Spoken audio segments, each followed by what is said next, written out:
Hello everybody, this is Christopher Massimo, and today my guest Caroline and I are going to talk about the top 5 workouts for me, for men, and for Caroline, for women. So we're going to compare and contrast. I don't know what she has for her top 5 yet. She doesn't know what I have for my top 5. But we're going to go back and forth and try to get this knocked out in our first 5 for 5 series. So my criteria, right off the bat, we talked about this earlier, our criteria is a little bit different. My number 1 is need for men, but my number 2 is what women want in men. And then your criteria was a little bit different. What was it again? Yeah, so my criteria goes basically over functional movements for women and then movements that'll particularly help just day-to-day life, whether you're pregnant, not pregnant, postpartum, anything along those lines. So hers is a little bit more technical. I think mine's a little bit more goofy, more aesthetic, what women want kind of thing. But it'll work out fine. So we're going to go 5 to 1. But before we do, you guys know a little bit about me and my coaching and Massimo Motivation. But Caroline, if you could tell them a little bit about your background. So as he said, my name's Caroline. I graduated from Tarleton with a degree in kinesiology. I'm also a NASM CPT, and I have a specialty in pre- and postnatal fitness. Fancy. Yes. Okay, great. Well, I'm going to jump right in because I'm excited to start. So we're going 5 to 1. So this is my least important of the 5, but still top 5 so important. I had inside grip barbell curls to begin with, but I actually changed this last night before I went to sleep. I'm laying there in bed and I'm thinking to myself, no, tricep is the dominant muscle of the arm. So about 2/3 of the arm is going to be more tricep than bicep. And so I'm thinking to myself, you know what? No, for number 5, if what women want is to see that if you can put on a short sleeve shirt that you have muscle. And the first identifier is an arm muscle, right? Now, I know girls love abs, and don't worry, we'll get to that, but they can't see that when you have a shirt on. So the arm muscle is one of the first identifiers for a woman to see that you're in shape. So I got to thinking, the tricep is larger, more dominant, more pronounced. That's the one that guys are going to want to do. And guys like working arms, so it's still a need. So I have the tricep press down, inside grip as my number 5 for men. And that's my primary reason why. So what are your thoughts on that? And then what's your number 5? Personally, I'm more of a shoulder as the gal, but I like that. We'll get there. I like that. It's on the list. Okay, so my first one, and again, mine aren't ranked to like most needed to least needed. They're more functional and then kind of like random ones that you wouldn't really expect. So my number 1 is a squat, and I know it's super cliche exercise, but it is in fact a very functional movement. It works on your body in its entirety. So it works on your legs and your core, and those are super essential for women when it comes to childbearing, lifting things, because we still need to be strong when we lift things and do day-to-day things. So that's your number 1. That's my number 1. Oh, okay. So are we going backwards? Interesting. Kind of? Yeah, so you'll go 1 to 5. Okay. I'll go 5 to 1. But it's interesting that's your number 1. My number 4, and I think that's a good number 1, by the way. I have no problem with that being number 1 for women. As a man, if we're going by my criteria and reversing it, I also think squat should be number 1. My number 4 is dumbbell chest press. So I went with dumbbell chest press over traditional bench press for a few reasons. 1, I feel like most girls don't really care how much you bench. I think they care that you look like you could bench. Your gym bros will care. Gym bros will hit you up on your video on Instagram and oh man, you're such a beast. I do it sometimes too. I see a guy hit a crazy weight. I'm like, dude, you're a beast. Mm-hmm. But how many women slide into those DMs after you hit a big bench press? And it's not. What's your PR? What's your PR? I saw your PR the other day. Nobody's doing that. So the dumbbell chest press is better, in my opinion, overall for chest development, because you get a greater stretch. You get an adduction of the humerus, and you know where that is? That's that little gap right there between the shoulder and the chest. So when you bench press, you're at a fixed point, right? So you're not bringing your arms in, so that humerus isn't adducting. When you have the dumbbell and you bring it in, that little gap right there is going to give you additional chest development. You get greater eccentric stretch, greater concentric stretch, and therefore greater development. And obviously, guys need a good chest, because that's another example of, I'm in shape without having to take off my shirt. Is there this press against my shirt? That's my number 4. Thoughts on that? So you said incline, correct? No, so I said flat. Flat? I said flat, but dumbbell. But dumbbell. Okay. So flat but dumbbell. Okay, I agree with that. I was thinking, so I thought you said incline, which I like incline because it works on your superior chest, which is your upper chest.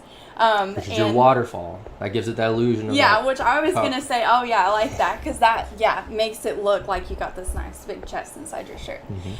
Okay, so my number 2 is another kind of cliche type of movement, is a deadlift. And you would think, oh, women, no, you don't want to deadlift, a nice, strong movement like that. No, it's going to make me look like a man. Wrong. Deadlifts are awesome because, once again, just like a squat, they work on your body in its entirety. But a deadlift is a super functional movement when it comes to lifting things. And it also teaches you, when you lift things, that you need to have knees back and knees past your toe or behind your toes. So things like that, like, women should know, and women should be able to lift things, because we have to, especially babies. Yes, I agree with that number 2. So far, I'm in agreement. Again, I don't know what her 3, 4, and 5 are. I hope there's something in there with back. I'm sure there will be, but I hope there's something in there for back, because there's just something, and core. For me personally, I like a nice waist and a nice back. I mean, legs, that's a given for guys. So we got number 1 and number 2 knocked out, but there's a little bit of back and a little bit of core in there as well. Number 3, I have side dumbbell raise. So if again, I'm thinking about, if you have a shirt on and a girl needs to know that you're in shape, what's a good way to do that? You want to create the illusion of that upside down triangle, right? You want to have that wide, broad base, and then you taper off at the waist. Great way to do that is to work the medial deltoids and to do side dumbbell raises to grow out your shoulders. Now, obviously, some guys, if you're a mesomorph, you naturally have broader shoulders and you're at an advantage there. Then everybody can increase that shoulder width. And then my number 2 is actually going to help you finish off that triangle at the end. But we got to get that base at the top. It's more of an addict than a base, but we got to get that top set first. I think, again, like you said with the shoulders, that's why I have it number 3. Yeah, I'm in 100% agreement with that one. I feel like a lot of people would put that 5 because they think arms first. Guys, anyway, probably think arms first, maybe abs or chest second. But they neglect back somewhere in there, but they neglect the shoulders. So I got that number 3. Okay, yeah, I'm in 100% agreement with that one. So I'll move on to my number 3. Once again, kind of a random movement, and this goes more into my pre- and postnatal fitness specialty, but I think hip adductors and abductors, and I call them good girl, bad girls. Because if you know the movement, your legs go in and out. Okay. So once again, they are a functional movement. Us women, we are naturally more flexible in our joints. So for any functional day-to-day movement, it strengthens the muscles that surround that joint, that coxa joint. And then for childbearing, you need to have strong hips, for the birth, and then you're carrying like 20 extra pounds here. So you want to be nice and strong in that lower region. So that's my 3rd one.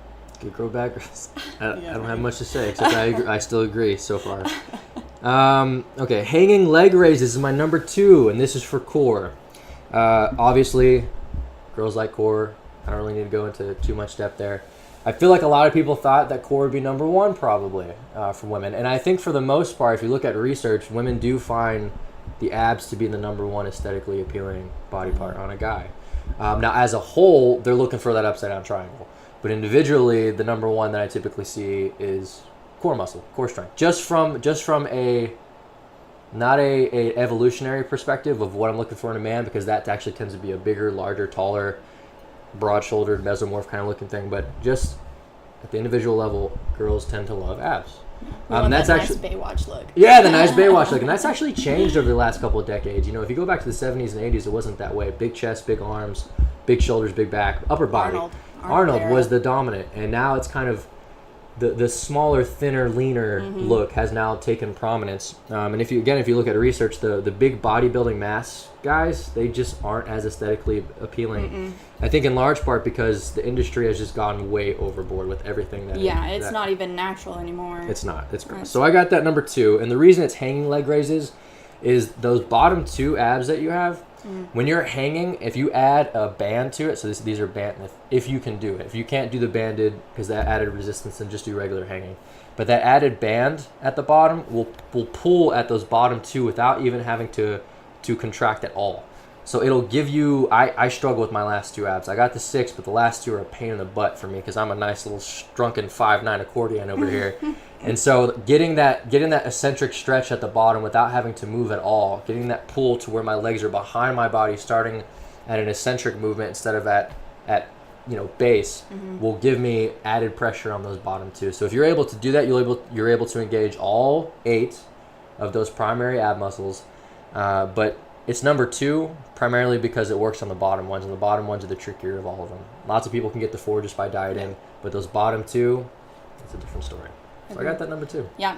There's also a lot of different variations of hanging leg raises for us ladies that maybe if you can't do the full-on toe to bar or anything like that, you can do. Most gyms have a variety of equipment that you can do those types of exercises with, where it's not as difficult. The banded ones, straight leg banded ones are a pain. Real pain. Okay, so for my 4th one, throwing in some back, I've got lower back extension, which is kind of random. Most people would probably say, oh, your lat pull down or something. But no, for women, I think lower back extension is crucial. So once again, it's good for functional lifting. It strengthens these muscles at your lower back, your erector spinae, nice little fancy word for you there. And women are extremely susceptible to lordosis, and what that means is your back tends to make this like little J, and it especially happens when you are carrying a child. But it happens to most women anyway, and if you squat a lot and deadlift a lot, you become susceptible to that. So this strengthens those muscles right above your lumbar and into your mid-back region. So I think it's extremely important to keep those muscles strong to support that spine. Very, very functional and focused over here for her. I went the cheap route. I went the what looks good route. She's going she really thought through her stuff. I apparently didn't as much. My number 1 is actually your number 1. It is just traditional squat. Go front squat, back squat. I don't really care, whatever feels more comfortable for you. I don't want to get into that debate. But squat is number 1 need for men because it's the one they don't want to do the most. So my 2 criteria were need and does it look good for women. Most of my stuff has been geared towards does it look good for women. This is where need really comes in, because guys don't want to do legs, and they especially don't want to do squat. And I know because I'm one of them, because I prefer deadlift any day over squat. So I am in that category as well, where I need to be doing more squats than I probably am. But also, if you're still sticking with that second criteria, women like butts way more than you think. I don't know why. I don't get it, but they do. Booty wears that. They even girls tend to like the booty, and I for the life of me, I really don't understand why. And we're not getting into that. It's a whole different shadow right spiel. Yeah. But they do, and that's the bottom line. And so, based on need, and based on what women want, squat's my number 1. Squat's number 1. 100% agreement right there. Okay, so my last one is a totally random. You'd never guess it. And that's actually stomach vacuums. Ooh. So random, I know. But what I learned in my pre and postnatal specialties, so this caters more to my postpartum ladies out there, is a lot of times when we bear a child, our abdominis recti are in a straight line, and our uterus, will poke through because your baby has to grow somewhere.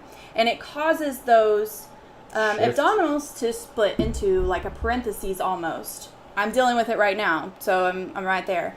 And so what we need to do is bring those back in. Or if you have not had a baby yet, this is awesome to help prevent diastasis recti, which is that splitting of your abdominals.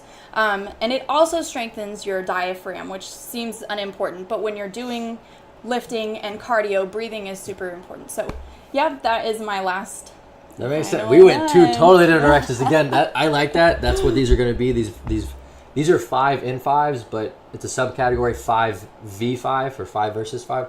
So I like not knowing what the person's going to be bringing into this. And I did not expect for you to go Yeah, that I route kinda at didn't all. think. But I think that's really valuable information, and based on your criteria, I agree with all of it. Now, obviously, that's more your thing than mine, so Right. I'm trusting in kind Right. of your expertise on that.